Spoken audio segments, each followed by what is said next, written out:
बात में एक कार्बन अपने 4 बंध बनाता है, चारों सिग्मा बनाता है, और सिग्मा बंध मजबूत होता है, उसके इलेक्ट्रॉन गतिशील नहीं होते। जबकि पाई बंध अगर यहां बन जाता तो पाई बंध में इलेक्ट्रॉन जो है वो कुछ इस तरह से होते हैं, ऐसे। ठीक है, पाई बंध ऐसे बनता है। तो ये लूपिंग बनने की वजह से यहां का इलेक्ट्रॉन यहां और यहां का इलेक्ट्रॉन यहां, ये इलेक्ट्रॉन गतिशील होते हैं, ऊर्जा पाकर के ये निकल सकते हैं। लेकिन हीरे में यही खास बात है कि यहां पे पाईबंद कहीं है ही नहीं, और पाईबंद नहीं होने की वजह से सारे इलेक्ट्रॉन अपनी जगह दृढ़ है, ये बहकेंगे नहीं, बाहर नहीं जाएंगे, और ये है मजबूती का सबसे बड़ा रीजन।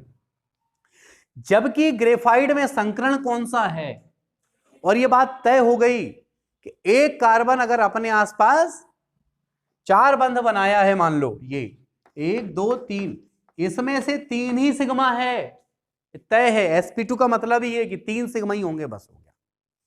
और 3 सिग्मा है तो 3 बंध से काम थोड़ी ना बनने वाला है, इसका मतलब चौथा बंध यहां कहीं ना कहीं क्या होगा, पाई होगा। ठीक है, क्योंकि संकरण को निकालने का तरीका क्या है, जितने केंद्रीय परमाणु के चारों ओर जितने सिग्मा बंध है वो, ठीक है, और उसमें एलपी को जोड़ो, पर एलपी तो यहां है ही नहीं, पाई बंध जुड़ते नहीं है, तो 3 हुआ ना, और 3 हुआ तो क्या हो जाएगा बताओ, एस का 1 और पी के 2, sp2 संकरण। अब एक पाई है मतलब, और पाई है मतलब इलेक्ट्रॉन गतिशील है, इलेक्ट्रॉन गतिशील है मतलब कमजोर होने की पूरी गुंजाइश, इसीलिए ये कमजोर होते हैं। दूसरी बात, यहां पे ये जो परत है, इलेक्ट्रॉन गतिशील होने की वजह से इनकी परतें एक दूसरे में फिसल सकती हैं, और परतें एक दूसरे में फिसल सकती हैं, इसलिए ग्रेफाइट को यूज किया जाता है स्नेहक के रूप में। स्नेहक मतलब चिकने पदार्थ, जहां घर्षण को कम करने की जरूरत होगी वहां इस ग्रेफाइट का यूज किया जाएगा। ठीक है, ये कंसेप्ट हुआ। उसके बाद बात आती है, देखो हीरा, quartz, graphite, silicon carbide, aluminium nitride, ये एग्जांपल्स।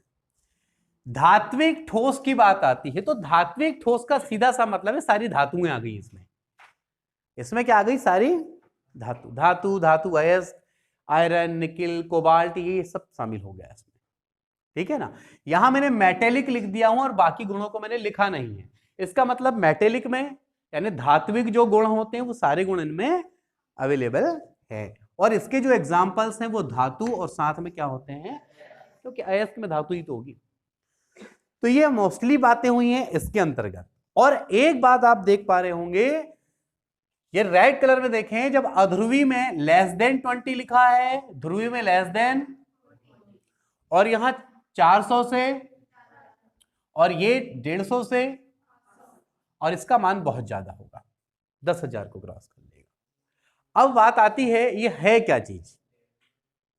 ठीक है, ये किलो जूल प्रति मोल में बंधन ऊर्जा है, ये काय में है, अब किलो जूल प्रति मोल की ये बंधन ऊर्जा है।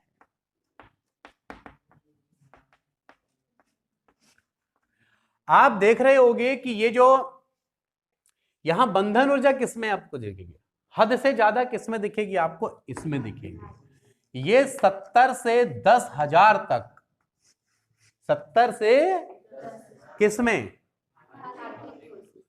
क्योंकि आपको पता भी है कि जब अयस्क मिलते हैं तो अयस्क से जब धातु का निष्कर्षण होता है तो कितने टेम्परेचर की आवश्यकता। लेकिन यहां पर देखो सहसंयोजी में सबसे ज्यादा बड़ा रोल किसका होगा, हीरा एक वहां पे विशेष है जिसमें इतना ज्यादा डिफरेंस है, बाकी में नहीं उतना, है ना। हीरा अपनी विशिष्ट रचना के कारण जाना जाता है। तो ये क्या है, ये कई बार पूछ लेगा, यदि किसी क्रिस्टल की बंधन ऊर्जा, किसी क्रिस्टल की बंधन ऊर्जा अगर उसने पूछ लिया कि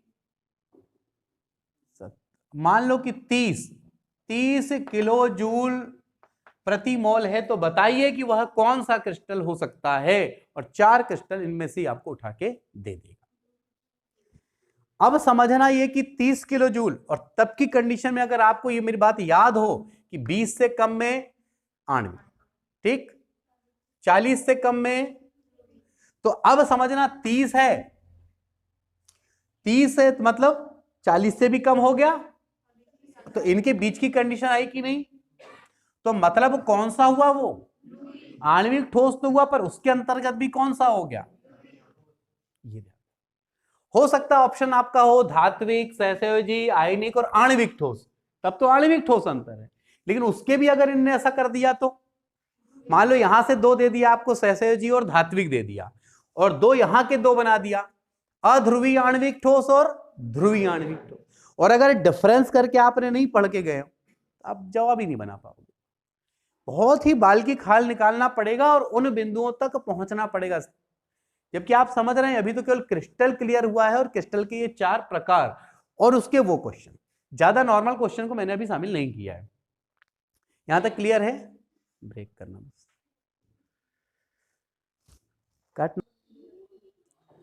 अब यहां हम देखने जा रहे हैं ये जो क्रिस्टल है, क्रिस्टल में सबसे पहले उसकी यूनिट कैसी, इकाई कैसी है, तो हम सबसे पहले यहां बात करने जा रहे हैं घनी क्रिस्टल की। घनी क्रिस्टल का मतलब है निश्चित रूप से एक बात तय है कि इसमें घन के आकृति का यूनिट सेल जरूर होगा, ये यूनिट सेल, और ये आकृति घन, और घन में हम ये बात अच्छे से जानते हैं कि 8 कोने होते हैं और 6 फलकें होती हैं। यहां 8 होंगे कॉर्नर, 8 कोने और 6 होती हैं फलक। अब बात है कि रचक अवयव कहां मौजूद हैं, तो यहां 3 ऑप्शन हम बनाते हैं। सबसे पहले 3 ऑप्शन में ये 3 घनी क्रिस्टल लेकर चलें, ये पहला, तीनों पहले हम सेम बनाते हैं और उसमें देखेंगे डिफरेंसेस कहां हैं।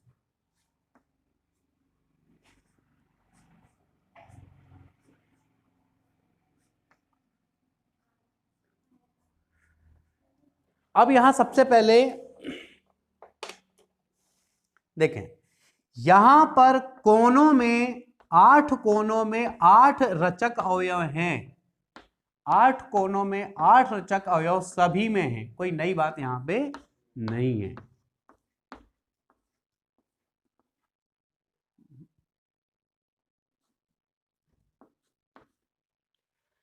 आठ इसमें भी है, 8 इसमें भी है, 8 इसमें भी, सबके कोने, क्योंकि घन बनाने के लिए पहले बेसिक फॉर्म बनाना पड़ेगा। लेकिन इसमें फिर नाम रखा गया इसका सरल घनीय क्रिस्टल। सरल घनी का मतलब यह होता है कि केवल कहां होंगे, कोने में, केवल कहां, कोने में, और एक का जो योगदान है वो 1/8 होता है।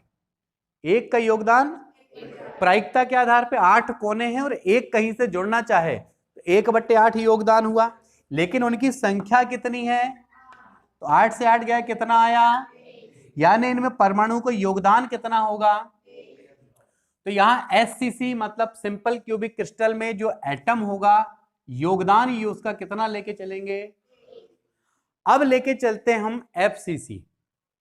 FCC क्या है देखें, यहां फलक, F का मतलब यहां आएगा फलक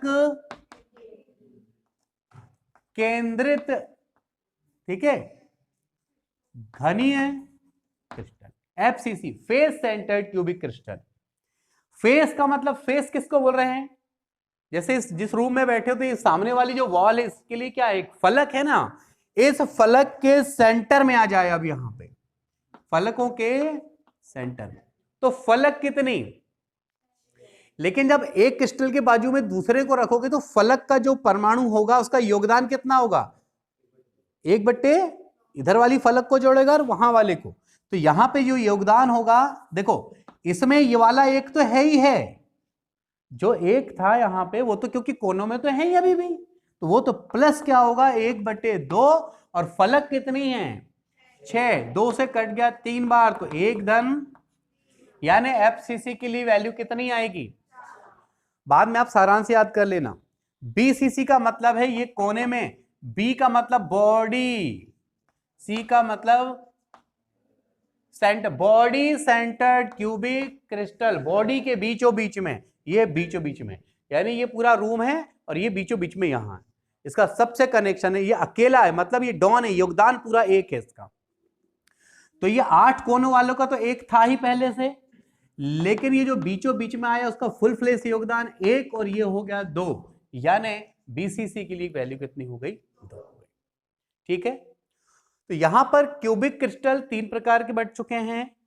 इसमें क्यूबिक बोल दिया मतलब घन तो होगा ही होगा, 8 कोने 6 फलक है, 8 कोने सब में होने वाला है तो एक एक योगदान तो सब में हो गया।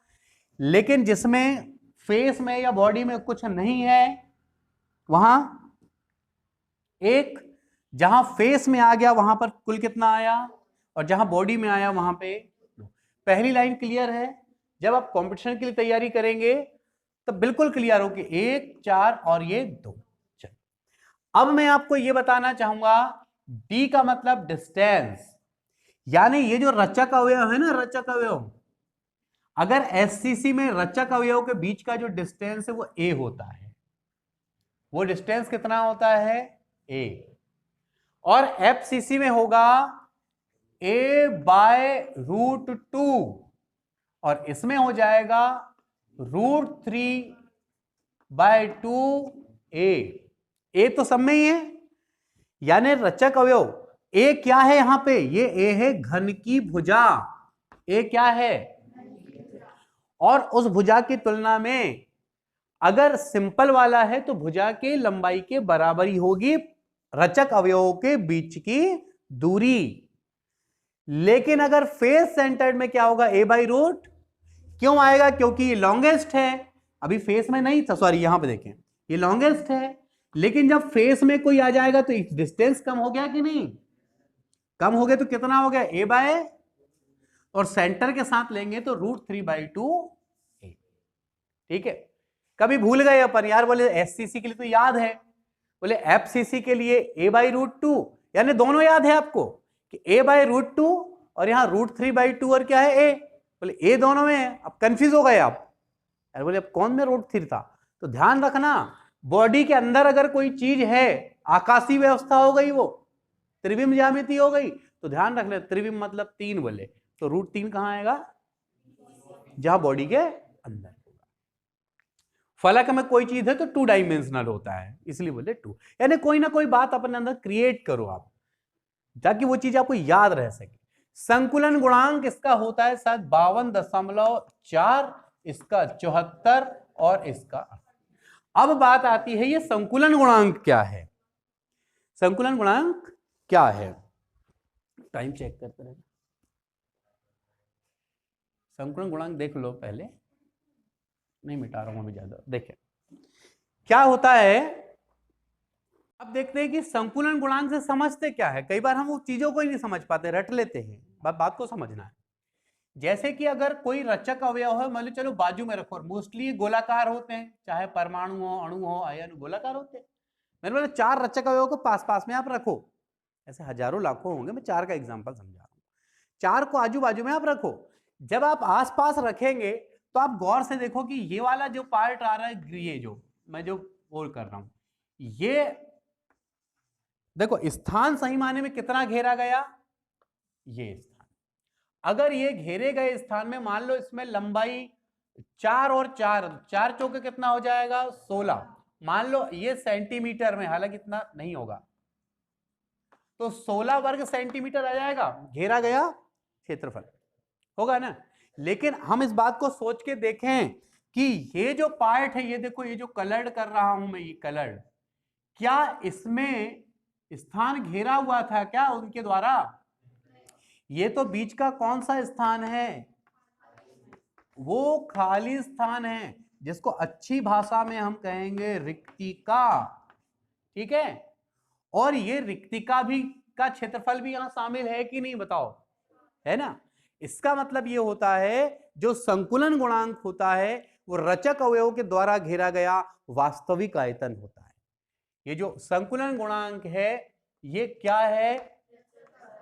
रचक अवयवों द्वारा घेरा गया वास्तविक आयतन होता है, वास्तविक आयतन होता है। यानी एक क्रिस्टल के 2 पार्ट होते हैं सही मायने में, एक संकुलन वाला भाग होता है जहां उसका वास्तविक है, और कुछ भाग खाली होता है, उस खाली स्थान को हम क्या कहते हैं? रिक्तिका कहते हैं। और ये रिक्तिका और यहां जो संकुलन वाला भाग है, इनकी वजह से ही क्रिस्टल में कईयों प्रकार के दोष उत्पन्न होंगे। अब कई प्रकार के दोष उत्पन्न होंगे कहने का मतलब, यहां पे जब हम टेम्परेचर देंगे, ये यहां का कोई आयन ये अपने खाली स्थान में गुस्सा होके आ गया, अपना स्थान खाली छोड़ दिया उसने, हो सकता है वो क्रिस्टल के कहां चले गया, बाहर चले गया। हो सकता है एक बाहर हुआ तो दूसरे ने आके उसका बाहर से आके स्थान ले लिया, ऐसा कुछ भी हो सकता है। जैसे अर्धचालक में आपने देखा है कि अर्धचालकों में सिलिकॉन जर्मेनियम में कम ताप पे तो धारा प्रवाहित नहीं होती, लेकिन जैसे ही टेम्परेचर देते हैं धारा प्रवाहित होती।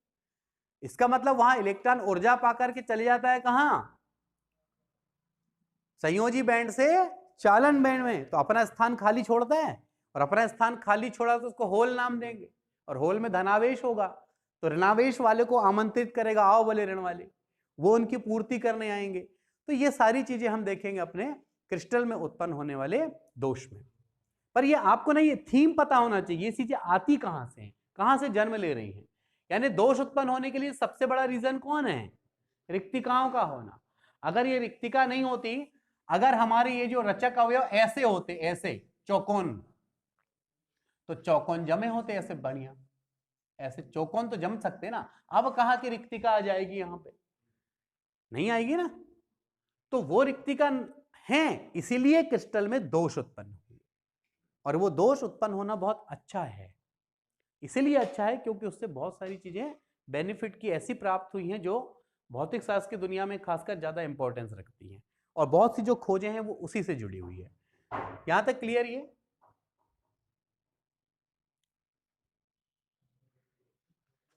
ये पॉइंट क्लियर है ना ये?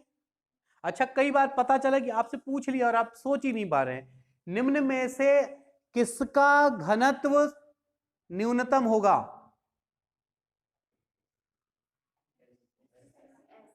अब घनत्व पूछा, सर बोले आपने चार्ट में घनत्व बताए नहीं थे, तो फिर